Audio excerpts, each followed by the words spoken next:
আগেকার মতন 3 দিন না ফিরে পাওয়ার আক্ষেপ। কখনো নেতা, কখনো অভিনেতা, যে যেমন খুশি বলে। মাঝে মাঝে ঝগড়ার বকুড়মও হয় বটে। বিশুর কানে সব আসে, কিন্তু মন দিয়ে শোনে খুব কম। ওর মনে চলে কটা লিখার, কটা দুধ, কোনটায় চিনি বেশি আর কোনটায় চিনি দেয়া কার বারণ। কারো কারো আবার চীনামাটির আলাদা কাপ রাখা আছে, সেসবই মনে থাকে ওর। দুপুরে বাড়ি থেকে আনা ভাত খেয়ে নেয়। অষ্টমী ভোরে উঠে রান্না করে দেয়। মাঝে মাঝে মেয়েটাকে দেখে মায়া হয় ওর।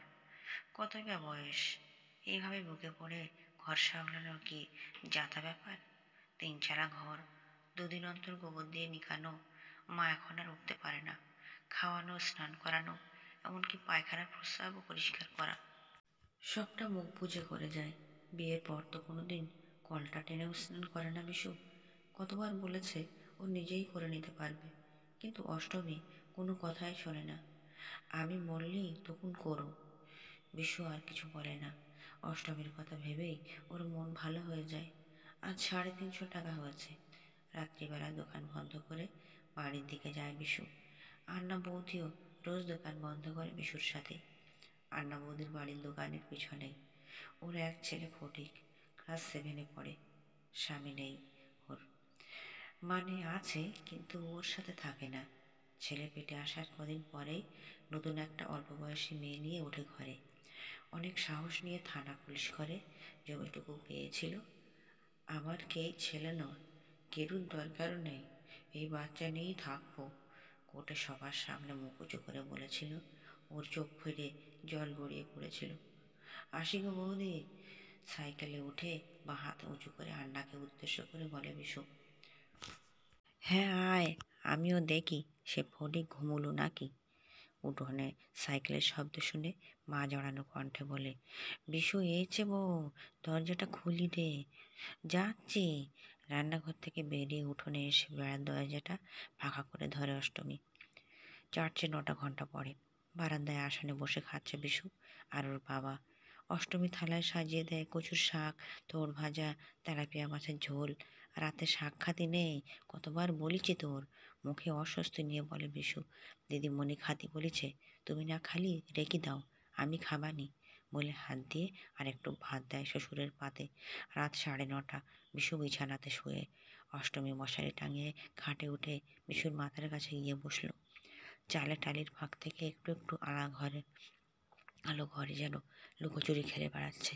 তাতে দুজনের দিকে অনেকক্ষণ তাকিয়ে থাকলে একটু একটু ওদের মুখ বোঝা যায়। অষ্টমীর বিশুর ডান হাতটা শক্ত করে ধরে নিজের পেটের কাছে নিয়ে এসে রাখে। বিশুর চোখে মুখে এক মুহূর্তের জন্যে যেন বিদ্যুৎ খেলে যায়। ও উঠে বসে, মুখে একটা অদ্ভুত জয়ের উৎফুল্লতা। কবে টের পালি? আজ 3বার বমি হয়েছে। দিদিমণির বাড়ি গিয়েছিলাম বিকেলবেলা। কি বলল? ছেলে না মেয়ে? ওষুধ দিয়েছে শুধু, ওইসব এখনো বলা যায় না। আর হাসপাতালে যাতে বলেছে। এবার বিশুর মাথাটাকে আস্তে আস্তে অষ্টমীর কোলের কাছে নিয়ে আসে। বাচ্চা ছেলের মতো অষ্টমীর কোমর জড়িয়ে ধরে শুয়ে পড়ে। অষ্টমীর সরু আঙুলগুলো বিশুর চুলের মধ্যে দিয়ে বোলাতে থাকে। আজ সকাল থেকে বিশুর সারা মনটা জুড়ে একটা অন্যরকম অনুভূতি। এই অনুভূতি যেন প্রথমবার দাড়ি কাটা বা প্রথমবার রাস্তা থেকে পিঁড়ির অবশিষ্ট কুড়িয়ে মুখে ধরে টানার চেয়েও অনেক অনেক গুণ বেশি আনন্দের। ঠাকুর মশাই এলে অষ্টমীর নামে একটা পুজো দিয়ে দিতে বলবে 21 টাকা দিয়ে। আন্না বৌদি তো খুব খুশি। আনন্দে কাঁচের বয়াম থেকে একটা লাড্ডু বার করে ওর মুখে ভরে দিল। আরে কি করছোটা কি? হয়নি তো। আন্নার চোখে যেন জল। না হোক গে, অষ্টমীকে একদিন নিয়ে আসিস তো। আর এখন বেশি কাজ করতে বারণ করবি। সকালে তুই উঠোন ঝাড় দিবি, দুপুরে দোকান খোলা রাখতে হবে না, বাড়ি যেয়েই খেয়ে আসবি। বিশু বাধ্য ছাত্রের মতো মাথা নেড়ে সায় দেয়। আন্না বৌদিকে ভীষণ শ্রদ্ধা করে। পরদিন ভোরে অষ্টমী ঘুম থেকে উঠে যাবে এমন সময় আঁচল টেনে থামলো বিশু। তোকে আর কত সকালে উটি রাইনতে হবে না। সে কি, তাহলে কি ডার আনবে? মেয়ে হয়েছি, বিয়ে করেছি, পুয়াতে তো হতেই হবে। তাই বলি ঘরে বসে থাকলি হাত মুখে উঠবে কি করে? আমি করব সব। আমি কি করে মরে গিয়েছি কি কি জ্বালা, পুয়াতিয়া দেশের লোকে হয় না? তুমি বেশি বেশি করছো। আঁচল ছাড়ো দেখি। বিয়ের আগে তো আমি করতাম।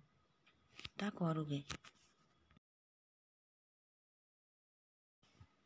ভিডিওটি ভালো লাগলে একটা লাইক দিন, আর পরের পর্ব দেখতে চ্যানেলটিকে অবশ্যই সাবস্ক্রাইব করে নিন। ধন্যবাদ।